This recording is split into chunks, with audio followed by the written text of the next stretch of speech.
আপনার ভাই দুনিয়াতে নাই, এতিম সন্তান আছে 2-3টা, সন্তানের জন্য যা আনবেন তার জন্য তা আনবেন, সমান সমান করে দিবেন। দয়ার নবী মায়ার নবী বলেন জান্নাতে আমার সাথে এমন ভাবে থাকবেন, জোরে কন্যা সুবহানাল্লাহ।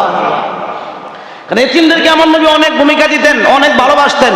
কারণ নবী কয় আমি এতিম, আমি এতিমদেরকে ভালোবাসি, আর যারা এতিমদেরকে ভালোবাসে তারা আমি নবীরে ভালোবাসে, জোরে কন্যা সুবহানাল্লাহ।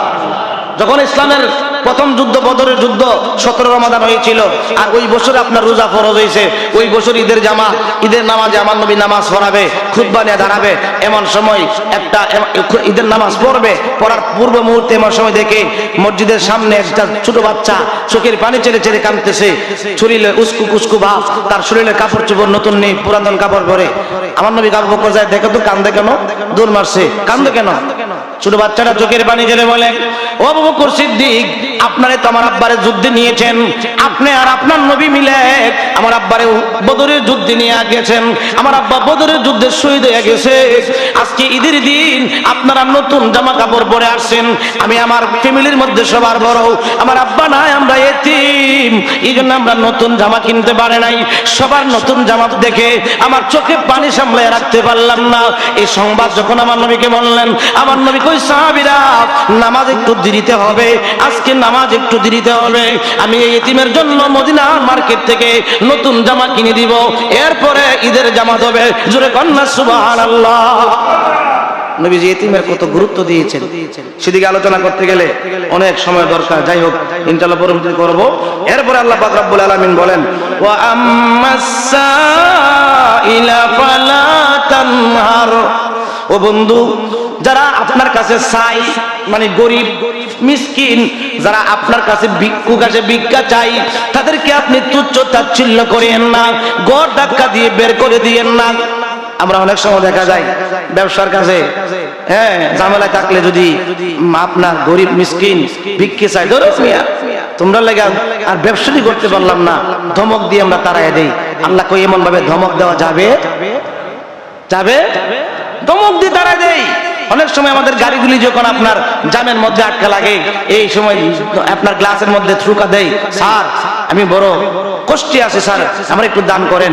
আপনার স্যার তো গ্লাস খুলি না, থাকায়ও না, অথচ আর ধমক দেয়, হ্যাঁ কাজ করে খেতে পারো না, ধমক দেয়। আল্লাহ কই বন্ধু, যারা গরিব, যারা ভিক্ষুক, তাদেরকে আপনি তুচ্ছ তাচ্ছিল্য করিয়েন না, গড় ধাক্কা দিয়ে বের করে দিয়েন না, তাদেরকে আপনি সন্তুষ্ট করেন, জোরে কন্যা সুবহানাল্লাহ। এই জন্য কোন গরিব যদি আপনার কাছে ভিক্ষে চায়, খাবার চায়, কাপড় চায়, যতটুকু পারেন দিয়ে দিবেন, না পারলে তাদের সান্ত্বনা দিয়ে দিবেন যে আজকে আমার কাছে নাই, পরে আসিও, বা এখন আমি দিতে পারবো না, পরে আসিও, তাদের সান্ত্বনা দিতে হবে, তাদের ধমক দেওয়া যাবে।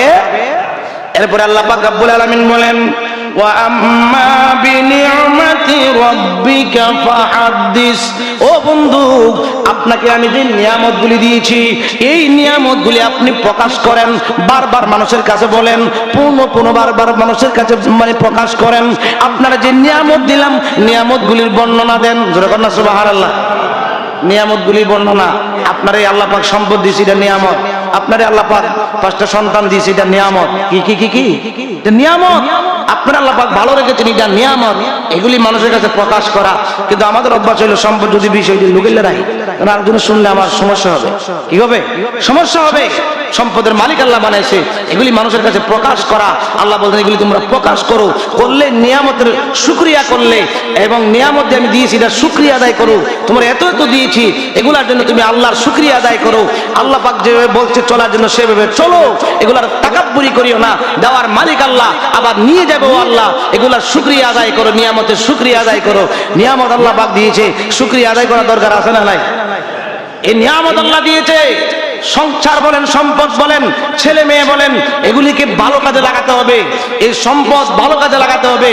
সম্পদ দিয়েছেন, ইয়েতিমদেরকে আপনি সাহায্য করতে হবে, ইয়েতিমদের দিকে আপনি তাকাতে হবে। আপনাদের সুযোগ হয়েছে, আপনাদের গ্রামের মধ্যে সুন্নি হাফিজা মাদ্রাসা ইয়েতিমখানা হয়েছে, এখানে অনেক ইয়েতিম ছেলেরা আছে যারা 2000 টাকা বেতন দিয়ে পড়তে পারে না, এরকম বহু ছেলেরা আছে। আপনাদেরকে আল্লাহ পাক সম্পদশালী করেছে, এখান থেকে ইয়েতিমদের জন্য কিছু টাকা পয়সা দান করে দেন। অসুবিধা হবে? আজ কোনো অসুবিধা হবে? শুধু আপনাদের গ্রামে নয়, আরো বিভিন্ন জায়গায় এতিমখানা আছে। তবে নিজের গ্রামের টাকা দেখে পরে দেখেন বিভিন্ন জায়গায় এতিমখানা আছে। এতিমরা আপনার 2000 1000 টাকা দিয়ে মাদ্রাসার খানা কিনে খাইতে পারে না। সেখানে আপনি যদি ওই এতিমদের পাশে গিয়ে দাঁড়ান তাহলে লাভ হবে না লস হবে? একটা এতিম মাদ্রাসার ড্রেস বানাইতে পারে না, তার পড়াশোনা যে জোগাড়টা করতে পারে না, আপনি এটি দিয়ে দেন, দিলে আমার নবীজি বলেন হাসরের ময়দানে নবীর সাথে এমন ভাবে থাকবেন, জোরে কন্যা সুবহানাল্লাহ। আল্লাহ, এই সূরা হচ্ছে মুমিনদের জন্য আশার আলো। নৈরাশ হওয়া যাবে না, যত বিপদে আসুক না কেন ধৈর্য ধারণ করতে হবে এবং আশা থাকতে হবে যে আমার সাথে আমার আল্লাহ আছে, জোরে কন্যা সুবহানাল্লাহ। আমরা তো কিছু হলে নৈরাশ হয়ে যাই, ব্যবসা বাণিজ্যে লাভ নাই নৈরাশ হয়ে যায়, সংসার সম্পত্তিতে উন্নতি নাই নৈরাশ হয়ে যায়, বিপদ যখন দেয় রোগ বিমার যখন দেয় আমরা নৈরাশ হয়ে যাই। কিন্তু এই সূরাটা হচ্ছে মুমিনের জন্য আশার আলো। নৈরাশ হওয়া যাবে না। আল্লাহ পাক মুমিনদেরকে আশা রাখার জন্য বলছে আল্লাহর উপর, কারণ আমাদের আশা এবং ভরসা আল্লাহ। কে বিপদ দেয়? আল্লাহ। আবার বিপদ সারাই কে? রোগ বেমার দেয় আল্লাহ, আবার সারাই কে? জোরে কন্যা সুবহানাল্লাহ। তখন আল্লাহ পাক এই আয়াত নাজিল, এই সূরাটা নাজিল করবেন, এটা হলো নাজিলের কারণ। তো এই সূরা নাজিলের প্রারম্ভে আল্লাহ পাক রব্বুল আলামিন দুইটা বিষয়ের কসম খাইছে। কয়টা বিষয়? দুইটা বিষয়ের কসম। আল্লাহ বলেন বিসমিল্লাহির রহমানির রহিম ওয়াদ-দুহা, দিনের আলোর কসম। যখন সূর্যটা উদিত হয়, আলো যখন প্রখর আকার ধারণ করে, ওই দিনের কসম, আলোর কসম। ওয়াল-লাইলি ইযা সাজা, রাত্রির কসম যখন এটা অন্ধকারাচ্ছন্ন হয়। আল্লাহ পাক এখানে দুইটা বিষয়ে কসম খেয়েছেন। আল্লাহ কসম খাইলে আল্লাহর কথার যেমন বাড়ি, কসম না খাইলেও এমন বাড়ি। এর পিছনে কসম খাওয়ার কিছু কারণ আছে। দুনিয়ার বান্দারা একজন আরেকজনকে একটা কথা বিশ্বাস দেওয়ার লাগি কসম খাই, আল্লাহর কসম আমি এই কাজটা করি নাই বলে কি বলে না? একজন আরেকজনকে বিশ্বাস দেওয়ার জন্য আল্লাহর কসম আমি এই কাজটা করি নাই। মক্কার মানুষ আল্লাহ পাক কসম খায় বোঝাইছেন আমার নবীর সাথে আমি আছি, আমার নবীরে ছেড়ে দেই নাই। এর প্রারম্ভে আল্লাহ পাক দুইবার কসম খাইছে, জোরে কন্যা সুবহানাল্লাহ। আল্লাহ বলেন ওয়াদ-দুহা, দিনের কসম, অর্থাৎ আলোর কসম। এই চূড়াটা হচ্ছে আশার আলো, নৈরাশ ব্যক্তিদের জন্য আশার আলো। আল্লাহ পাক বলেন ওয়াদ-দুহা, আলোর কসম। এরপর আল্লাহ বলেন ওয়াল-লাইলি ইযা সাজা, রাত্রির কসম। যখন ওই রাত্রিটা কি হয়? অন্ধকারাচ্ছন্ন হয়। ওই রাত্রি কসমকে আল্লাহ বলেন, আল্লাহ পাক বলেন ওয়াদ-দুহা ওয়াল-লাইলি ইযা সাজা মা ওয়াদ্দাআকা রাব্বুকা ওয়া মা ক্বালা, মা ওয়াদ্দাআকা রাব্বুকা ওয়া মা ক্বালা। আল্লাহ বলেন ও বন্ধু, আমি আপনাকে ছেড়ে যাই নাই, আমি আপনাকে ছেড়ে দেই নাই, আমি আপনাকে বলে যাই নাই, আমি আল্লাহ পাক আপনার সাথে আছি। জোরে কন্যা সুবহানাল্লাহ। কথাটার গুরুত্ব কিন্তু অনেক। যদি আপনার ইউনিয়নের চেয়ারম্যান সাহেব কয় যে এমুক আমি তোমার সাথে আছি, আপনার পাওয়ার কি কম না বেশি? কথা বলেন, কম না বেশি? আপনাদের উপজেলার চেয়ারম্যান সাহেব যদি বলে এই পিতলগঞ্জের এমুক তোমার সাথে আমি আছি, তোমার কোনো ভয় নাই, আপনার পাওয়ার কম না বেশি? এরপরে যদি আপনাদের উপজেলার আপনাদের এই মন্ত্রী সাহেব যদি আপনাকে বলে ফোন দিয়ে যে আমি তোমার সাথে আছি, তোমার কোনো চিন্তা নাই, আপনার পাওয়ার কম না বেশি? স্বয়ং সরকার বাহাদুর বর্তমান যিনি সরকার শেখ হাসিনা যদি বলে এই পিতলগঞ্জের এই মুখ তোমার কোনো ভয় নাই, তোমার সাথে আমি আছি, পাওয়ার কি কম না বেশি? তখন তো কথা কইবেন যে এমন ভাবে বলবেন যেন শরীর লাগে না, কথা ঠিক কিনা বলেন? আর যার সাথে যিনি রাজাদের রাজা, সমস্ত মুলুকিয়াতের মালিক, সেই আল্লাহ কই বন্ধু আপনাকে আমি ছেড়ে যাই নাই। ও বন্ধু, মা ওয়াদ্দাআকা রাব্বুকা ওয়া মা ক্বালা, আমি আল্লাহ আপনার সাথে আছি। জোরে কন্যা সুবহানাল্লাহ। আল্লাহ পাক নবীর সাথে আছে। আল্লাহ কই বন্ধু আমি ওহী নাযিল বন্ধ করে দিয়েছি, কারণ আপনি নবীর কষ্ট হয় আমি আল্লাহ সহ্য করতে পারি। ইয়া রাসূলুল্লাহ, ইয়া হাবিবাল্লাহ, নবী গো লাগাতার যদি আমি আয়াতে কারিমা নাযিল করি, ওহী নাযিল করি, আপনি নবীর কষ্ট হবে, কারণ ওহি যখন নাজিল হইতো, নবী যদি উটের উপর থাকতো, উটের পা মাটির নিচে ডেবে যাইত। নবী যদি ঘোড়ার উপর থাকতো, ঘোড়ার পা মাটির নিচে ডেবে যাইত। কোন সাহাবীর উড়াতে যদি নবী মাথা দিয়া ঘুমাইতেন, সাহাবী কই ইয়া রাসূলুল্লাহ, এতক্ষণ আপনি অনেক পাতলা ছিলেন, এখন কেন হঠাৎ করে ভারী হয়ে গেলেন? আমার নবী কই যখন ওহী নাজিল হয় ভারী হয়ে যায়। সাহাবীরা কই এমন ভারী মনে হয় আমার উরাতের হাড্ডিগুলি পেটে ভেঙে বের হয়ে যাবে। জোরে কোন আল্লাহু আকবার। এত কষ্ট যদি লাগাতারে আপনার উপর এই ওহী নাজিল করি তো আপনি সহ্য করতে পারবেন না, আপনার কষ্ট হবে। এই জন্য আমি একটু বিরতি দিয়েছি। সরকারি চাকরি যারা করে সপ্তাহে ডিউটি কই দিন? 5 দিন, 2 দিন বিরতি ছুটি রেস্টের জন্য 2 দিন। যদি লাগাতার 7 দিন করতে ভালো লাগবে না, আবার 7 দিন যদি রেস্টে থাকে তাও ভালো লাগবে না। আল্লাহকে বন্ধু আপনারে বিরতি দিছি ওহী নাজিলের মধ্যে, মক্কার মানুষকে আমি আপনারে ছেড়ে দিছি, আপনাকে আমি ছেড়ে যাই নাই বন্ধু। আপনার সাথে আমি মা ওয়াদ্দাকা রাব্বুকা ওয়া মা ক্বালা, আমি আপনার সাথে আছি। জোরে কন্না সুবহানাল্লাহ। যার সাথে আল্লাহ আছে তার কোনো ভয় আছে, চিন্তা আছে, টেনশন আছে? জোরে কন্না সুবহানাল্লাহ। এরপরে আল্লাহ পাক রব্বুল আলামিন বলতেছেন, বন্ধু আমি যে আপনার সাথে আছি, আমি যে আপনার নিয়ামত দেই, এগুলির কিছু বর্ণনা এই আয়াতে কারিমার মধ্যে আল্লাহ দিয়েছেন। ওয়ালাল আখিরাতু খায়রুল লাকা মিনাল উলা। জোরে কোন আল্লাহু আকবার। আল্লাহ কয় বন্ধু আপনার বর্তমানের জীবন চাইতে আপনার সামনে যে জীবনগুলি আসতেছে এগুলি উত্তম। জোরে কন্না সুবহানাল্লাহ। অর্থাৎ আপনার দুনিয়ার চাইতে পরকাল উত্তম। দুনিয়া চাইতে কি পরকাল উত্তম? আমাদের জন্য দুনিয়া উত্তম না পরকাল উত্তম? পরকাল উত্তম। আল্লাহ বলেন বাল তুসিরুনাল হায়াতাদ দুনিয়া ওয়াল আখিরাতু খায়রু ওয়া আবকা। বন্ধু আপনি বলে দেন যে দুনিয়াটা হচ্ছে তুচ্ছ, মুমিনের জন্য দুনিয়ার চাইতে পরকাল হলো উত্তম। দুনিয়ার চাইতে পরকাল কি? আর যারা কাফের ফুজ্জার তাদের জন্য দুনিয়া বালাকানা, পরকালের জন্য বালানা। আর মুমিন যারা তাদের জন্য দুনিয়ার চাইতে পরকাল উত্তম। আচ্ছা বলুন তো আমাদের দুনিয়ার চাইতে পরকাল উত্তম কিনা? উত্তম। কিন্তু আমরা অনেকে মনে করি দুনিয়াটাই বুঝি উত্তম। দুনিয়ার মধ্যে তো আরাম আয়েশ করতে পারি, আরামে ঘুমাই, জাজিমের মধ্যে ঘুমাই, কম্বল লেপ গায়ে দিয়ে কোন সময় ফজরের আযান হয় কইতেই পারি না। তার মানে কি দুনিয়াটারে আমরা উত্তম মনে করতেছি, ভালো মনে করতেছি। আর মুমিন দুনিয়াকে উত্তম মনে করতে পারে না, কারণ দুনিয়া হচ্ছে তুচ্ছ, পচা, গান্দা, দুর্গন্ধযুক্ত। ঠিক কিনা বলেন? আর এই দুনিয়া যদি দিলের ভিতরে ঢুকে যায়, এই দিল আর দিল থাকে না, এই দিলটা শয়তানের আকড়া হয়ে যায়, শয়তানের বাসা হয়ে যায়।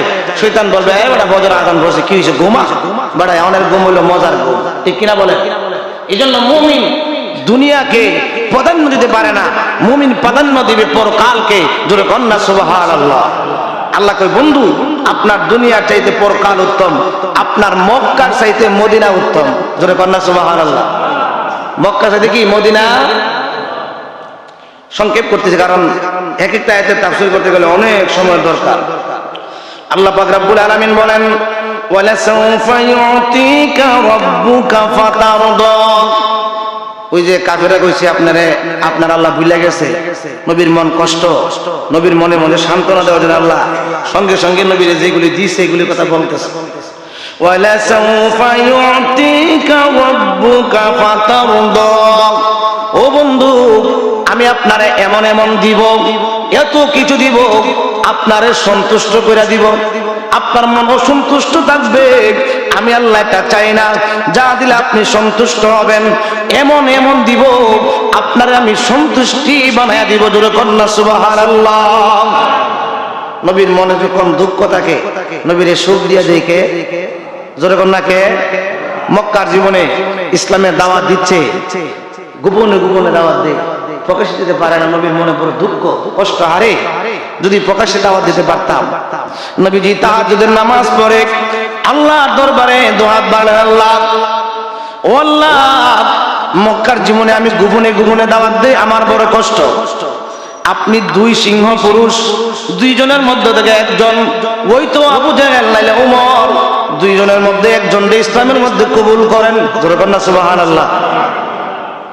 নবীর মনে কষ্ট, সরাসরি দাওয়াত দিতে পারে না, দোয়া করছে, নবীর দোয়া কবুল হইতে দেরি। দাওয়াত দিচ্ছে দারুল আরকামের মধ্যে একা একা নবী গোপনে গোপনে। হঠাৎ করে সাহাবীরা তাকায় দেখতেছে উমর তলোয়ার নিয়ে আসতেছে। কাদের মধ্যে তলোয়ার? অনেক লম্বা আলোচনা, আমি পুরোটা বলবো না। তলোয়ার নিয়ে সামনে আসছে সাহাবীরা, কই ইয়া রাসূলুল্লাহ আপনি ভিতরে যান, উমর যেভাবে আসতেছে উমরকে আমরা সামলাবো। জোরে কন্যা সুবহানাল্লাহ। আমার নবী এক দিয়ে কই সাহাবীরা রে, চিন্তার কোনো কারণ নাই, যদিও উমর আসতেছে রাঙ্গা তলোয়ার নিয়া, দাঁড়ালো তলোয়ার নিয়া, উমর আয়েশা আমি নবীর আঘাত করবে না, আমি নবী দোয়া করেছি দুই সিংহ পুরুষ থেকে একজনকে যেন আল্লাহ কবুল করে। আবু জাহেলকে আল্লাহ কবুল করে নাই, উমরকে আল্লাহ কবুল করে ফেলছে। উমর আয়েশা আমি নবীর কালিমা পড়ে মুসলমান হয়ে যাবে। জোরে কন্যা সুবহানাল্লাহ। আয়েশা তলোয়ারটা নবীর কদমে রাইখা মুসলমান হয়ে গেছে। এবার উমর কই নবী গো, আপনি যে দিনের দাওয়াত দেন দিনটা কি সত্য? আপনার ধর্মটা কি সত্য? আমার নবী কয় হ্যাঁ। আপনার যে প্রভুর কথা বলতেছেন, আপনার প্রভু কি সত্য? কয় হ্যাঁ। আপনার উপরে যে কোরআন নাজিল হয়, এই কোরআন কি সত্য? কয় হ্যাঁ। তো তাহলে ইয়া রাসূলুল্লাহ আপনি কেন লুকায়া লুকায়া দাওয়াত দিবেন? ইয়া রাসূলুল্লাহ চিন্তার কোনো কারণ নাই, ভয়ের কোনো কারণ নাই, আমি উমর আছি আপনার সাথে, আপনি প্রকাশ্যে দিনের দাওয়াত দেন, কেউ যদি সামনে আসে আমি উমর তাকে দুনিয়া থেকে বিদায় করে দিব। জোরে কোন আল্লাহু আকবার। উমরের পাওয়ার কি কম ছিল না বেশি ছিল? যেই রাস্তা দিয়ে হাঁটতো শয়তান 40 দিন যাইত না। জোরে কোন সুবহানাল্লাহ। যে রাস্তা দিয়ে উমর হাঁটতেন শয়তান 40 দিন পর্যন্ত রাস্তা দিয়ে হাঁটতেন না। আজকে তো বিশ্বে উমরের অভাব, মুসলমান আছে কিন্তু উমরের মতন মুসলমান নাই। নতুবা আমার নবীকে ব্যঙ্গচিত্ত করে কথা বলতে পারতো না, আমার নবীকে কটাক্ষ করে কথা বলতে পারতো না, ইসলাম ধর্মকে কটাক্ষ করে কথা বলতে পারতো না, ফিলিস্তিনের জমিনে মুসলমানদেরকে নির্যাতন করতে পারতো না, যদি উমরের মতন একজন উমর থাকতো। জোরে কন্যা সুবহানাল্লাহ। উমর কই নবী আপনি বই বয়ান না, আমার অনুমতি দেন, আমি প্রকাশ্যে দিনে দাওয়াত দিব। আমার নবী কই না, আল্লাহ বলছে গোপনে গোপনে মক্কার জমিনে দাওয়াত দিতে হবে। তো নবী আমারে আপনি একটা স্লোগান দাও, ইজাজত দেন। আমার নবী কই দিলাম। মাত্র 11 জন সাহাবী। কতজন? কাফেরের সংখ্যা হাজার হাজার। বই পেয়েছে এক কাতারে 6 জন, আরেক কাতারে 5 জন, এক কাতারে 6 জন, এই কাতারের প্রথম নম্বরে ওমর, আর যেই কাতারে 5 জন ওই কাতারের প্রথম নম্বরে হযরত আমির হামজা নবীজির চাচা, যিনি উহুদের যুদ্ধে শহীদ হয়েছেন। জোরে কন্যা সুবহানাল্লাহ। বলতেছে উমর তলোয়ারটা হাতে নিয়ে কে আসো? মায়ের বুক খালি করতে চাও? কে আছো? এতিম হতে চাও? নিজের বাপ মারে হারাতে চাও? কে আছো? বিধবা হতে চাও নিজের স্বামী হারায়া? যদি সাহস থাকে আমি উমরের সামনে আসো, গর্দান উড়িয়ে দিব। আমার নবীর বিরুদ্ধে কথা বললে, ইসলামের বিরুদ্ধে কথা বললে, আল্লাহর বিরুদ্ধে কথা বললে, জোরে কন্যা সুবহানাল্লাহ। সেদিন উমর আল্লাহু আকবার আল্লাহু আকবারের ধ্বনি দিতে দিতে কাবা পর্যন্ত গেছে। জোরে কন্যা সুবহানাল্লাহ। নবীর মনে কষ্ট ছিল, আনন্দ সুখ দিয়ে দিছে কে? জোরে কন্যা কে? তাইফের জমিনে গেছে দাওয়াত দেওয়ার জন্য, অনেক পরিশ্রম করলেন, মার খেলেন, বেহুশ হয়ে গেলেন, কিন্তু ইসলাম ধর্ম কেউ গ্রহণ করে নাই। নামাজে দাঁড়ায়া নবীজি চোখের পানি ছেড়ে ছেড়ে কাঁদতেছে। নামাজ শেষে বলে আল্লাহ এত মার খাইলাম, একটা মানুষ যদি মুসলমান হতো তো মনটা খুশি হয়ে যেত। আল্লাহ পাক জানাই দিয়েছে বন্ধু আপনি নামাজে যে কোরআন তেলাওয়াত করেছেন, আপনার কোরআন তেলাওয়াত শুনে লক্ষ লক্ষ জিনেরা ইসলাম ধর্ম গ্রহণ করেছে। নবীজি খুশি হয়ে গেছে। জোরে কন্যা সুবহানাল্লাহ। নবীর মনে যখন অসন্তুষ্ট থাকে খুশি করে দেখে।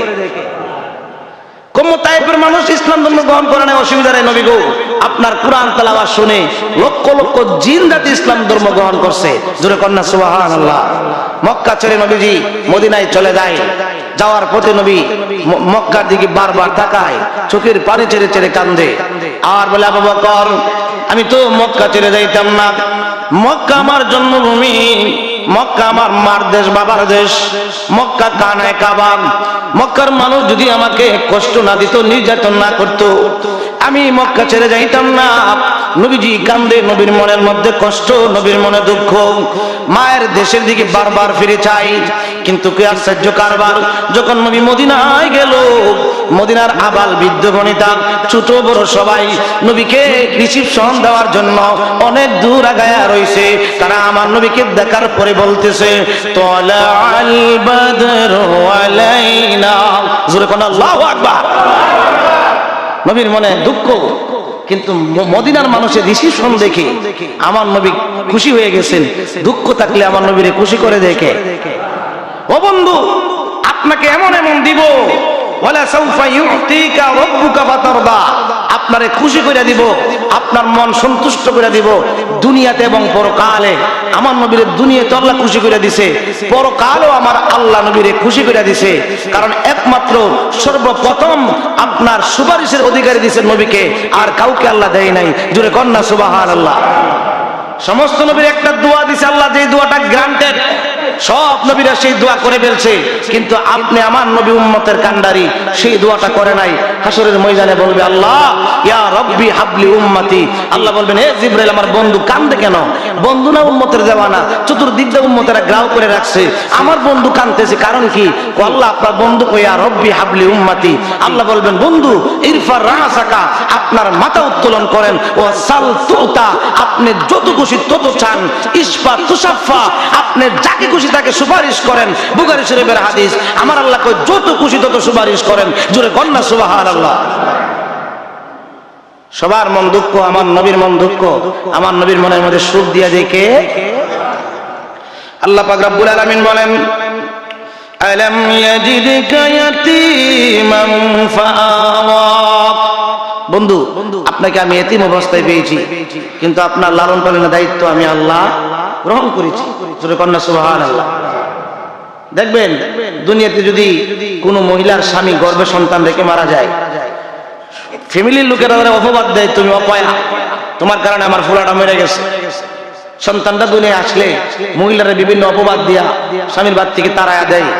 অনেক সময় সন্তানটা এতিম হয়ে যায়, তারও সম্পদ থেকে বঞ্চিত করে দেয়।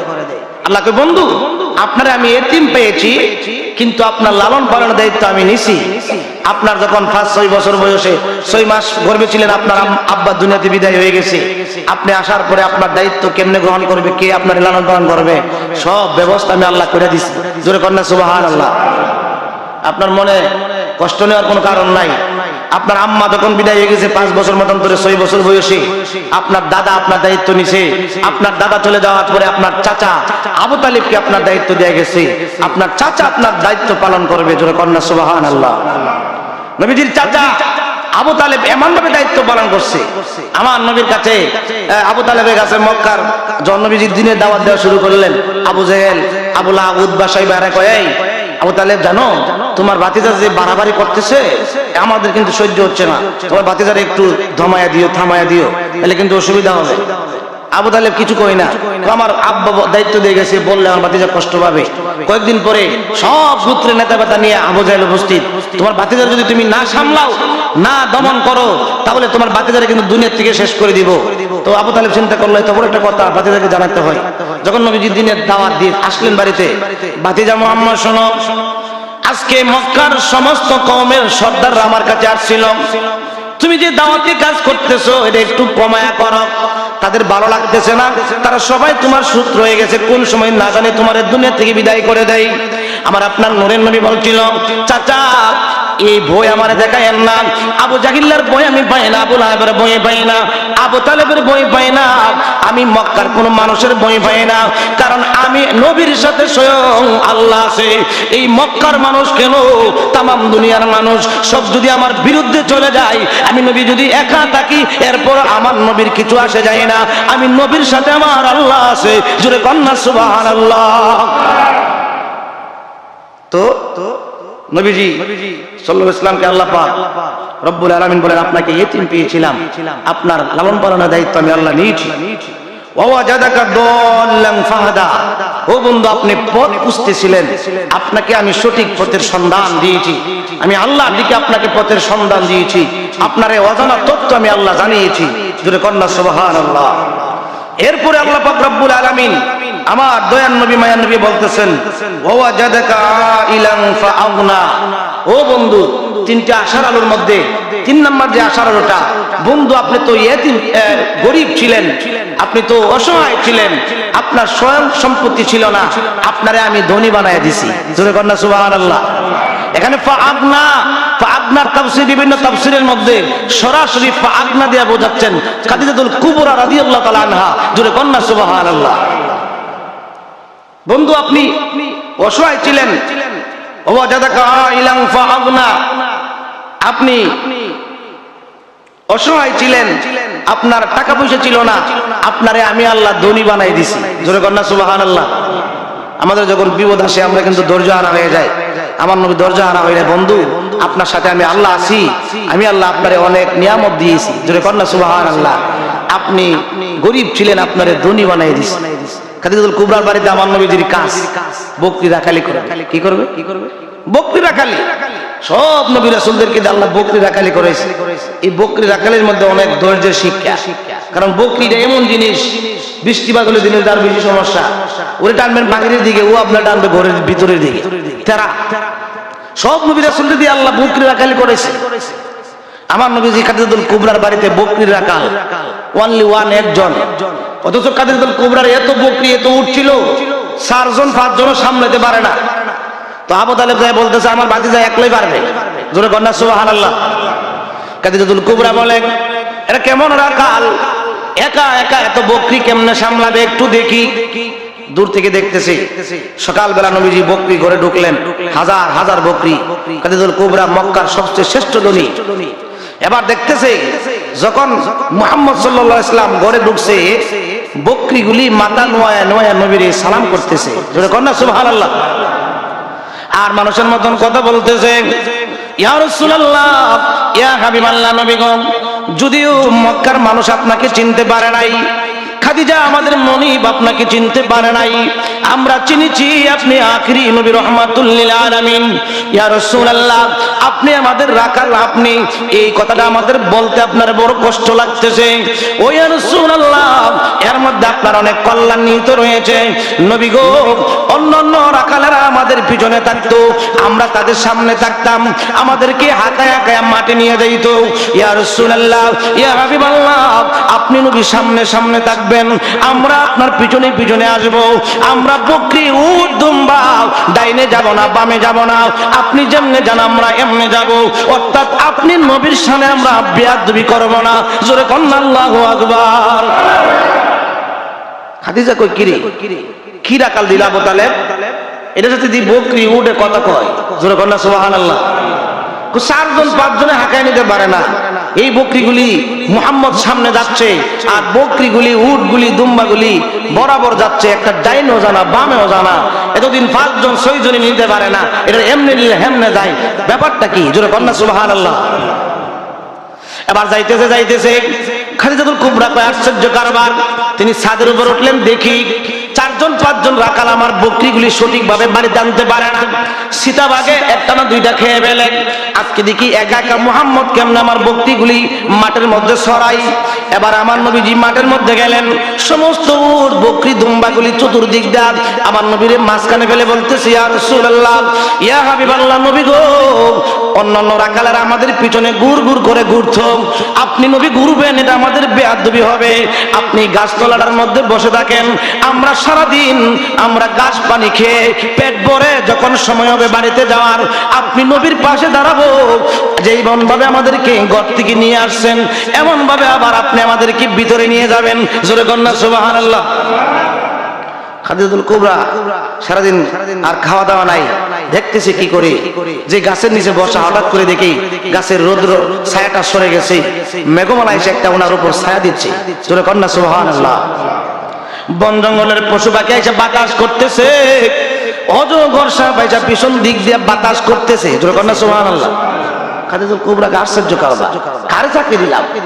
আরে পাদ্রী না বলেছিল যিনি আখিরি জামানার নবী হবে, যিনি আখিরি জামানার পয়গম্বর হবে, ওনারে আকাশের মেঘমালা ছায়া দিবে, বন জঙ্গলের পশু পাখি বাতাস করবে। আরে উনি তো সাধারণ কেউ না, আমি চিনতে পেরেছি, আমি বুঝতে পেরেছি উনি আখিরি নবী রহমাতুল লিল আলামিন। ইতিপূর্বে কাউকে বন জঙ্গলের পশু পাখি বাতাস করে নাই, ইতিপূর্বে কাউকে আকাশের মেঘমালা ছায়া দেয় নাই, উনি রহমাতুল লিল আলামিন। আমার বুঝ হয়ে গেছে, জোরে কন্না আল্লাহু আকবার। এবার এমন ভাবে চলতেছে খাদিজুল কুবরা দেখে না তিনি সাধারণ কেউ না, ইনি আখিরি নবী, জোরে কন্না সুবহানাল্লাহ। বান্ধবীর মাধ্যমে নবীজির বিয়ার প্রস্তাব দিলেন। কি দিলেন? বিবাহের প্রস্তাব দিলেন। তো আমার নবীজি বিবাহের প্রস্তাব পাওয়ার পরে কই ঠিক আছে প্রস্তাব পাইলাম, কিন্তু আমার গার্জিয়ান আছে, চাচা আবু তালেব আমার গার্জিয়ান। আজকে আমার এলাকায়, আপনাদের এলাকায় আছে কিনা জানি না, আমাদের এলাকায় বিদেশ তো প্রত্যেকটা ফ্যামিলিতে 4-5 জন বিদেশ। তো বিদেশ থেকে হেঁটে আবার কি কয় যে আমারে রংপুর বিয়া করাইতে হইব, আমারে ওই কাকড়াছড়ি হিলটেস বিয়া করাইতে হবে, নাইলে আমি বাড়ির টাকা পয়সা দিতাম না, মোবাইলে আমার বাইল হয়ে গেছে, জোরে কর নাউযুবিল্লাহ। এমনও হয়েছে আপনার অনেক ছেলেরা বিয়ে করে ফেলছে, বাপ মা বলতে পারে না, সে বিদেশ থাকে, আপনার ফোনের মাধ্যমে এই আপনার ফেসবুকের মাধ্যমে পরিচয় হয়ে এক মেয়ের সাথে বিয়ে হয়ে গেছে।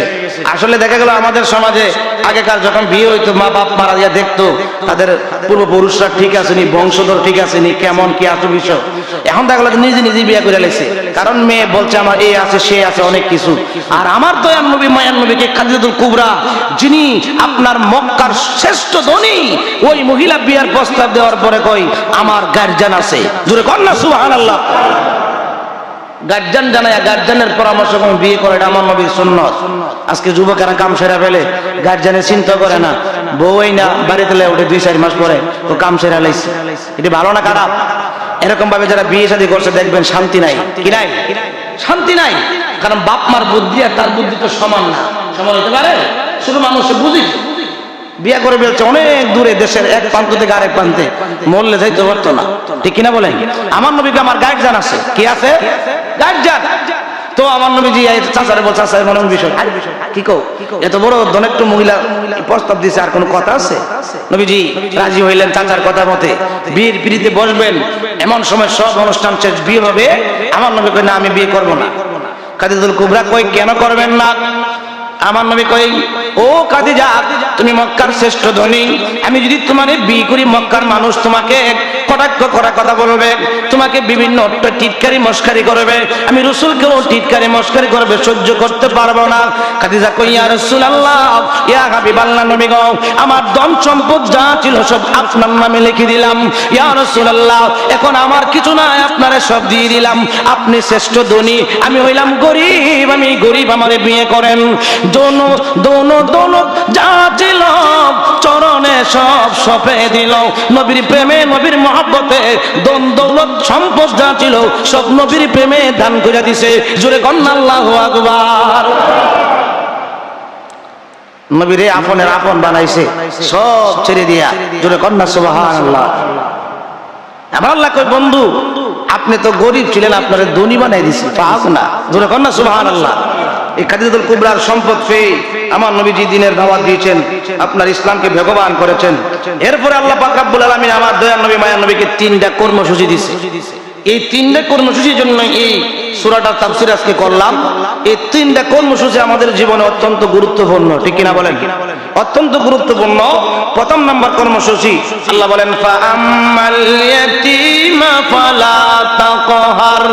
ও বন্ধু আপনি এতিম ছিলেন, আপনি এতিম ছিলেন, এতিমদেরকে আপনি তুচ্ছ তাচ্ছিল্য করিয়েন না, এতিমদেরকে গার্দাক্কা দিয়ে বের করে দিয়েন না। আজকে আমাদের সমাজে দেখা যায় এতিমরা অবহেলিত, নির্যাতিত, ঠিক কিনা বলেন? বাবা নাই, চাচারা সম্পদ জবরদস্তি করে দখল করে লয়ে গেছে, ছোট মানুষ কোথায় সম্পদ আসলে না বলতে পারে না, নিয়ে গেছে। এরকম অহরহ হচ্ছে, অহরহ এরকম ঘটনা হচ্ছে। এই রকম কাজ যারা করে আমার নবীকে তারা জান্নাতে যাবে তো দূরের কথা, জান্নাতের ঘ্রাণও পাবে। পাঁচ ওয়াক্ত নামাজ পড়ে আর কোনো লাভ নাই, ইমাম সাহেবের পিছনে ইক্তেদা করে আর কোনো লাভ নাই। যারা এতিমের মাল আত্মসাৎ করেছে বন্ধু, এতিমদেরকে আপনি ধাক্কা দিয়ে বের করে দিয়েন না, তুচ্ছ তাচ্ছিল্য করিয়েন না, এতিমদের সম্পদ এতিমদেরকে বুঝাইয়া দেন।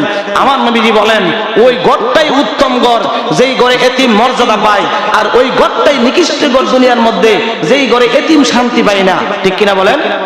আমার নবী বলেন ওই ব্যক্তিরা হাসরের ময়দানে আমি নবীর সাথে এমন ভাবে থাকবে, জান্নাতে এমন ভাবে থাকবে, যে ব্যক্তি এতিমের হক সঠিকভাবে আদায় করেছে, এতিমরে মহব্বত করেছে, ভালোবেসেছে, এতিমের মাথার মধ্যে হাত বুলাইছে। জোরে কন্যা সুবহানাল্লাহ। দরকার আসেনি? জোরে কন্যা আসেনি? এতিমের সম্পদ এতিমরা আমরা বোঝাইয়া দিব, জোর করে তার সম্পদ আমরা খাবো না।